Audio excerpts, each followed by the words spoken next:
How's it going, everybody? It's your buddy Jesse Wayne Taylor. I'm here once again to do a little Bible reading. I hope you guys have had an awesome day. I have had a very awesome and productive day. It has been busy. I am pretty ready for bed, for sure. I'm ready for dinner and bedtime. I do have to admit, I almost let time slip up that I had reserved to do this today or this evening. I accidentally got carried away playing the guitar and lost track of time. But luckily, I didn't lose all track of time, and we're good to go on that. Yeah, what in the world do I need to keep talking for? Let's get right into it. If you don't have them, bust out your Bibles. And if you don't want to hold a physical Bible and you just want to sit back and chill and read it on the screen, I got you covered. We are going to be reading Genesis chapter 17 through 20 this evening. Genesis 17, the covenant of circumcision. When Abram was 99 years old, the Lord appeared to him and said, I am God Almighty. Walk before me faithfully and be blameless. Then I will make my covenant between me and you and will greatly increase your numbers. Abram fell face down, and God said to him, As for me, this is my covenant with you. You will be the father of many nations. No longer will you be called Abram. Your name will be Abraham. For I have made you a father of many nations. I will make you very fruitful. I will make nations of you, and kings will come from you. I will establish my covenant as an everlasting covenant between me and you and your descendants after you for the generations to come, to be your God and the God of your descendants after you. The whole land of Canaan, where you now reside as a foreigner, I will give as an everlasting possession to you and your descendants after you, and I will be their God. Then God said to Abraham, As for you, you must keep my covenant, you and your descendants after you for the great generations to come. This is my covenant with you and your descendants after you, the covenant you are to keep. Every male among you shall be circumcised. You are to undergo circumcision, and it will be a sign of the covenant between me and you for the generations to come. Every male among you who is 80 days old must be circumcised, including those born in your household or brought with money from a foreigner. Those who are not your offspring, whether born in your household or bought with your money, they must be circumcised. My covenant in your flesh is to be an everlasting covenant. Any uncircumcised male who has not been circumcised in the flesh will be cut off from his people. He has broken my covenant. God also said to Abraham, As for Sarai, your wife, you are no longer to call her Sarai. Her name will be Sarah. I will bless her and will surely give you a son by her. I will bless her so that she will be the mother of nations. Kings of peoples will come from her. Abraham fell face down. He laughed and said to himself, Will a son be born to a man 100 years old? Will Sarah bear a child at the age of 80? At the age of 90? And Abraham said to God, If only Ishmael might live under your blessing. Then God said, Yes, but your wife Sarah will bear a son, and you will call him Isaac. I will establish my covenant with him as an everlasting covenant for his descendants after him. And as for Ishmael, I have heard you. I will surely bless him. I will make him fruitful and will greatly increase his numbers. He will be the father of 12 rulers, and I will make him into a great nation. But my covenant I will establish with Isaac, whom Sarah will bear to you by this time next year.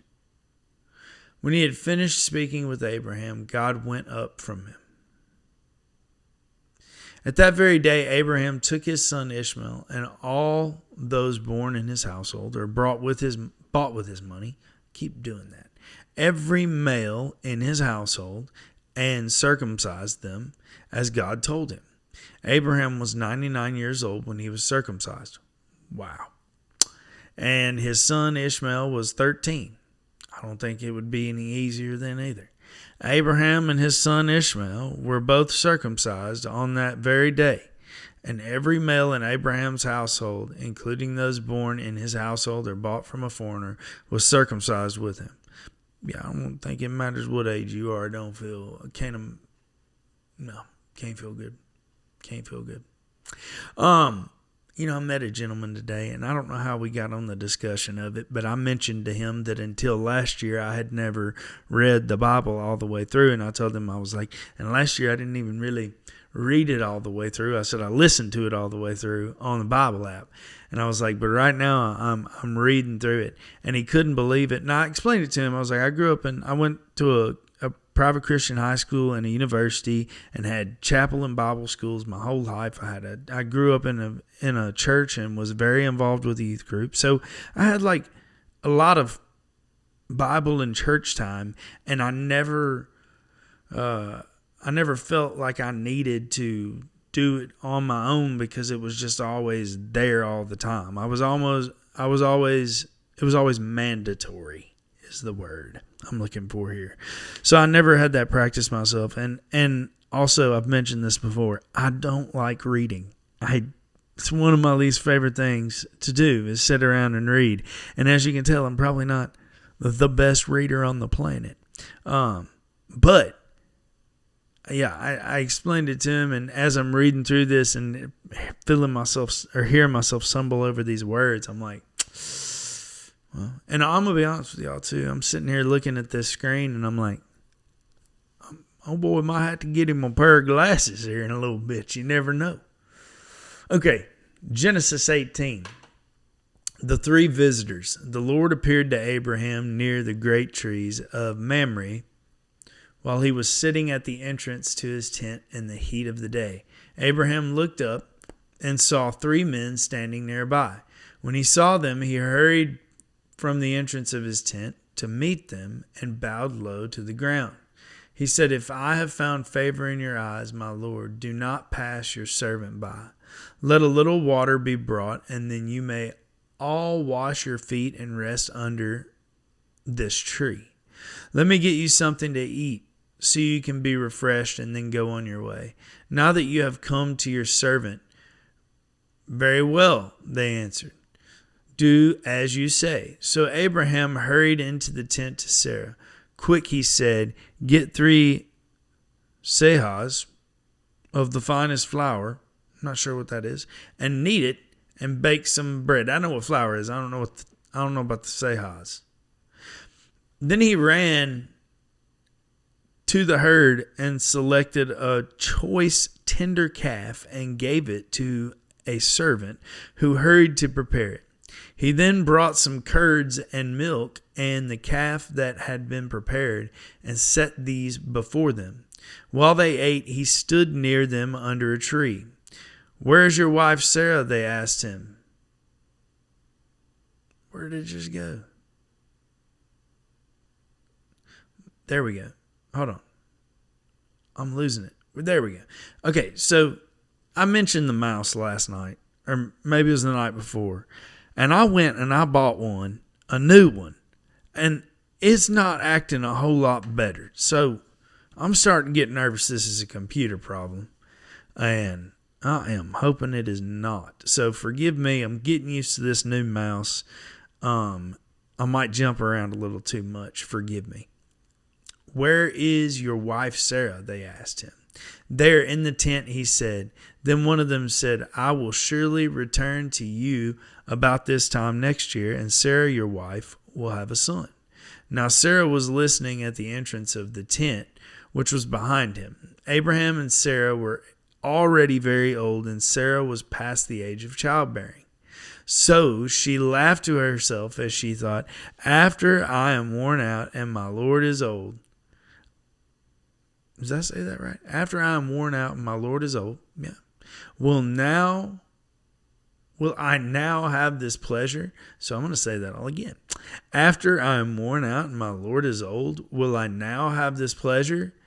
Then the Lord said to Abraham, why did Sarah laugh and say, will I really have a child now that I am old? Is anything too hard for the Lord?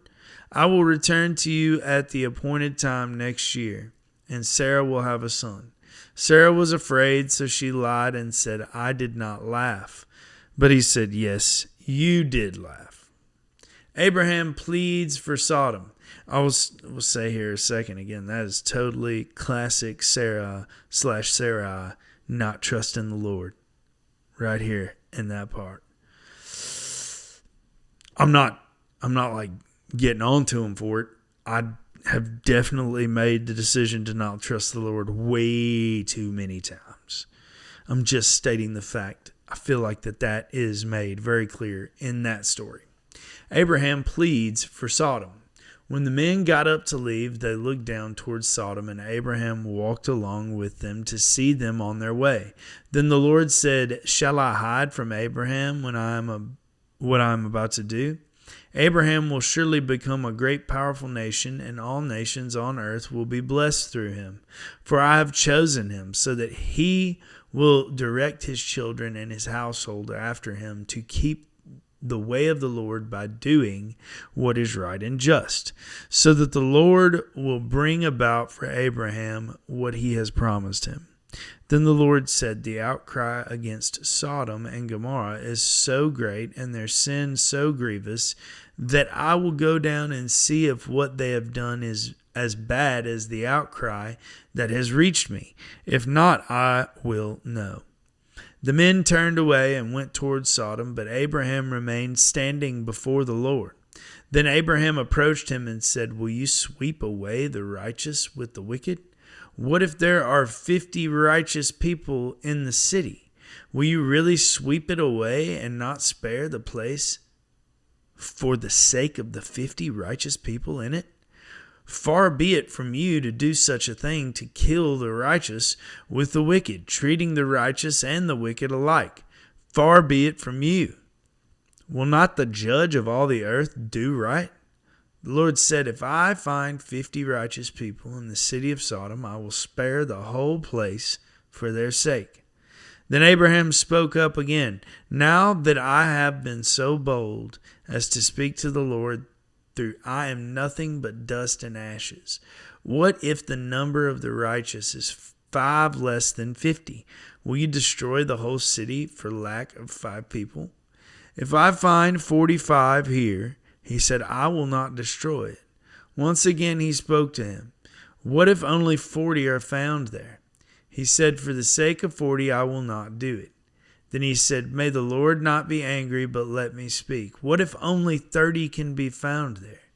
He answered, I will not do it if I find 30 there. Abraham said, now that I have been so bold as to speak to the Lord, what if only 20 can be found there? He said, for the sake of 20, I will not destroy it. Then he said, may the Lord not be angry, but let me speak just once more.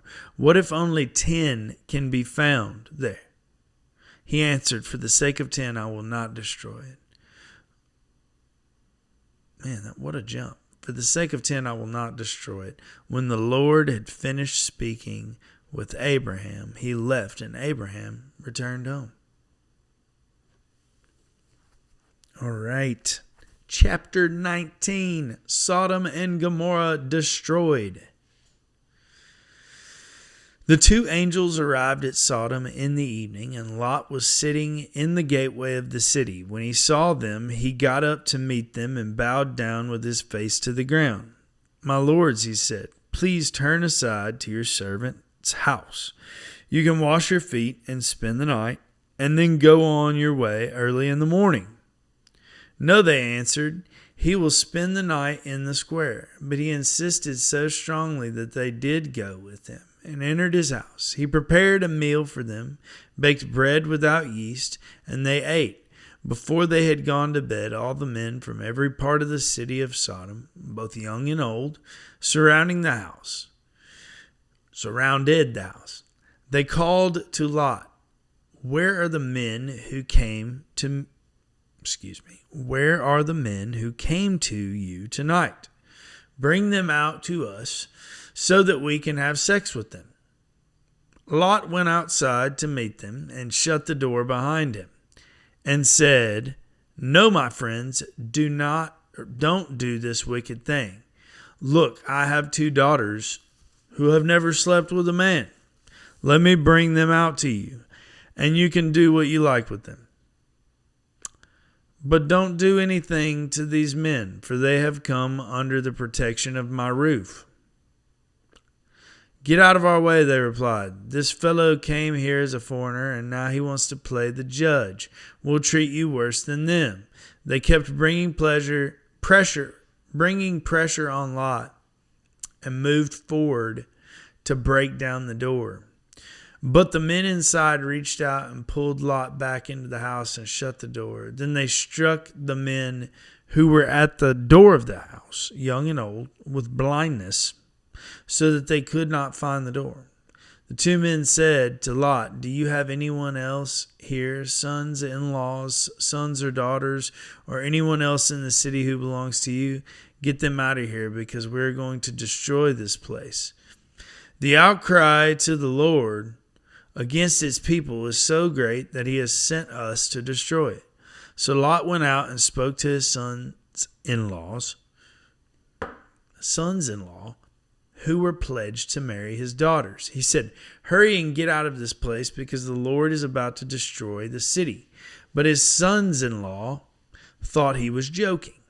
With the coming of dawn, the angels urged Lot, saying, "Hurry, take your wife and your 2 daughters who are here, or you will be swept away when the city is punished."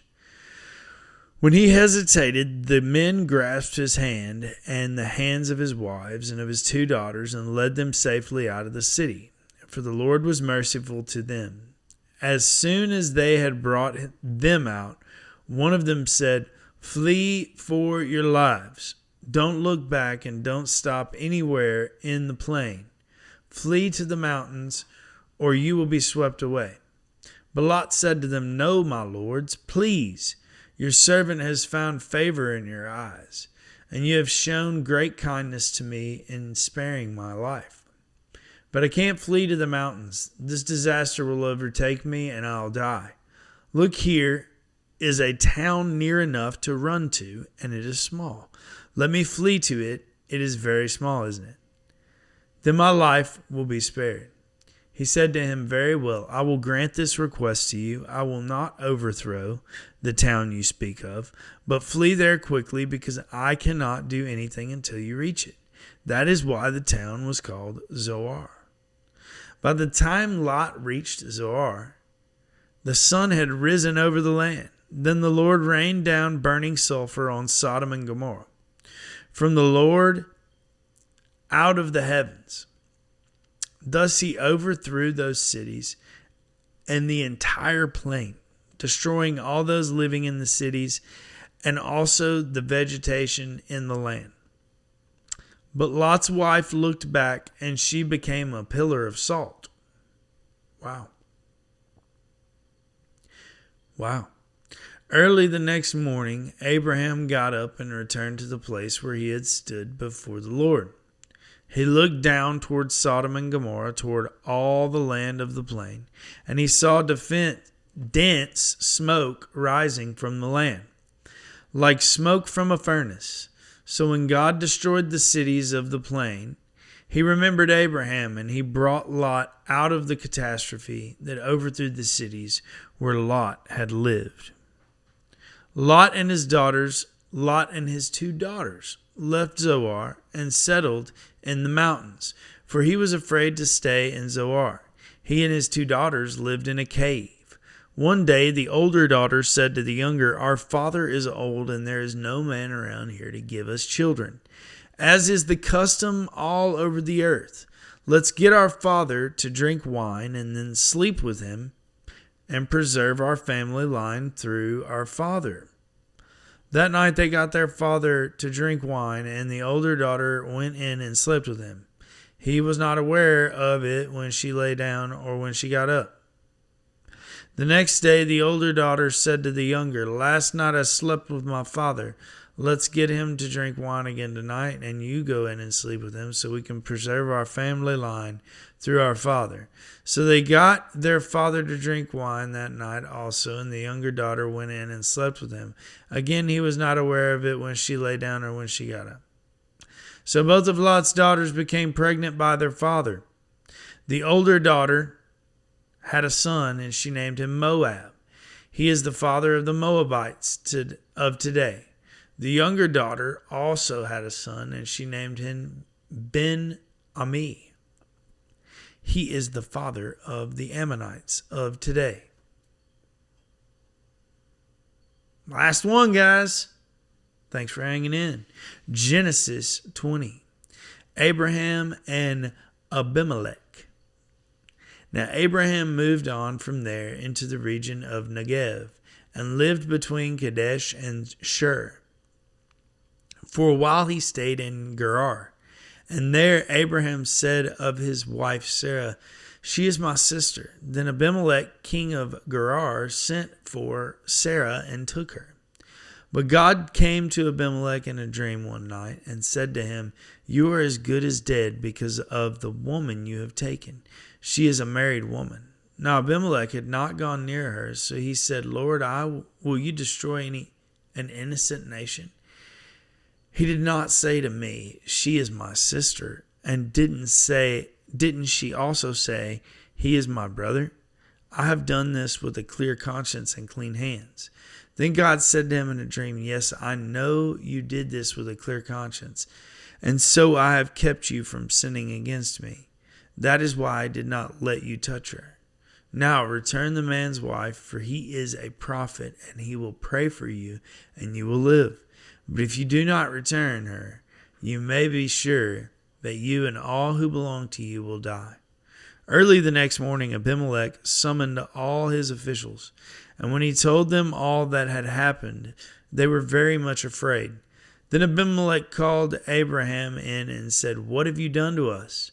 How have I wronged you that you have brought such great guilt upon me and my kingdom? You have done things to me that should never be done." And Abimelech asked Abraham, "What was your reason for doing this?" Abraham replied, "I said to myself, there is surely no fear of God in this place, and they will kill me because of my wife. Besides, she really is my sister, the daughter of my father, though not of my mother, and she became my wife.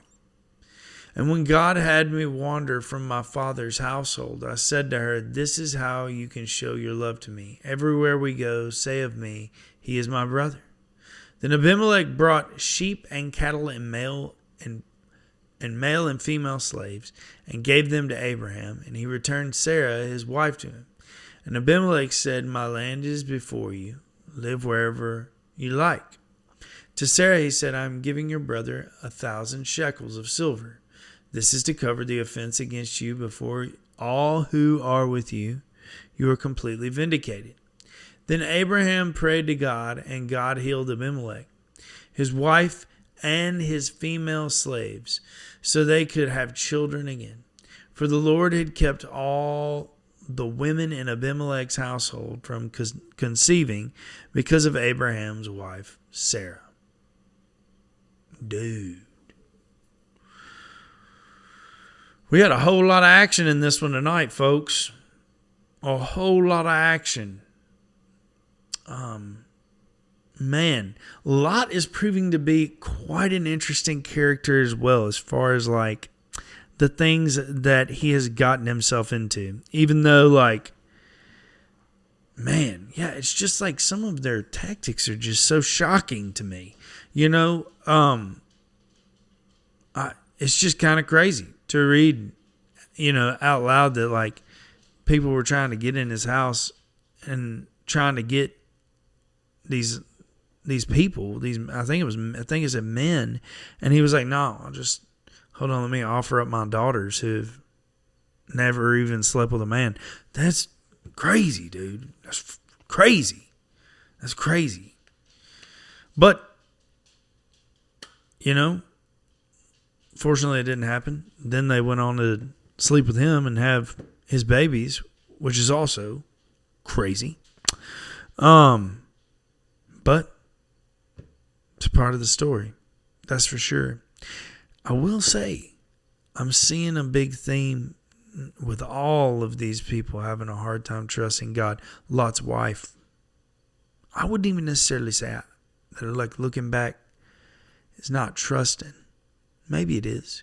You don't really know what she looked back at. You know, honestly, like if, let's say I was told to leave, even if I was told to leave my house, like the house that I've been living in, you know, when I'm like packing everything up and leaving to go, I could see myself looking back, you know, just be like, just kind of get one last little look.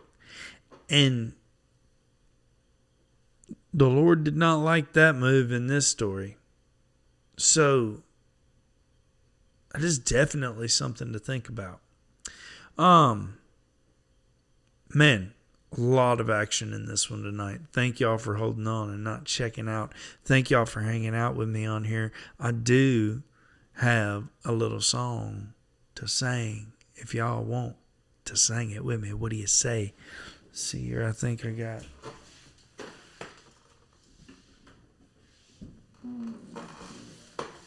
It's also take the old Bible off the screen.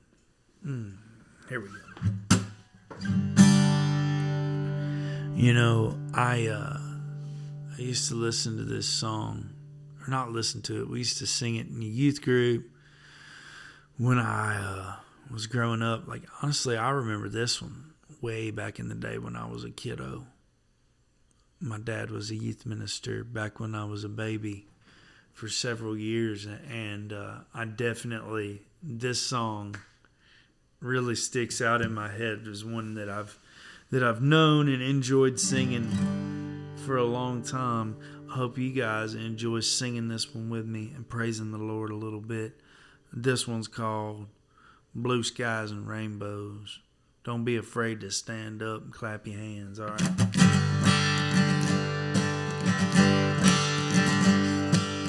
Blue skies and rainbows and sunbeams from heaven are what I can see when my Lord is living in me. I know that Jesus is well and alive today. He makes his home in my heart. Never more will I be all alone, since he promised me that we never would part. Tall mountains, green valleys, the beauty that surrounds me all make me aware of the one who made it all. I know that Jesus is well and alive today. He makes his home in my heart. Never more will I be all alone, since he promised me that we never would part. Green grass and flowers are blooming in the springtime, all works of the Master I live for each day. I know that Jesus is well and alive today. He makes his home in my heart. Never more will I be all alone, since he promised me that we never would part. Promised me that we never would part. He promised me that we never would part. Man, I do love that song. He promised me that we never would part. Man, if you don't know Jesus, I really hope that you will decide to start looking in to who he is. And we ain't got there yet. We're going to get to on here. So you stick around and see what that's all about, because, man, that's the real good stuff. Love you guys. Thank y'all for hanging with me. I'll see you tomorrow night. Amen. Hallelujah, baby. I almost forgot. If you appreciate what I'm doing here on this channel, please do me a big favor. Like, comment, subscribe, and then please share this with everyone. Let's bring as many people as we can on this Bible reading journey. Y'all have a good one. See you next time.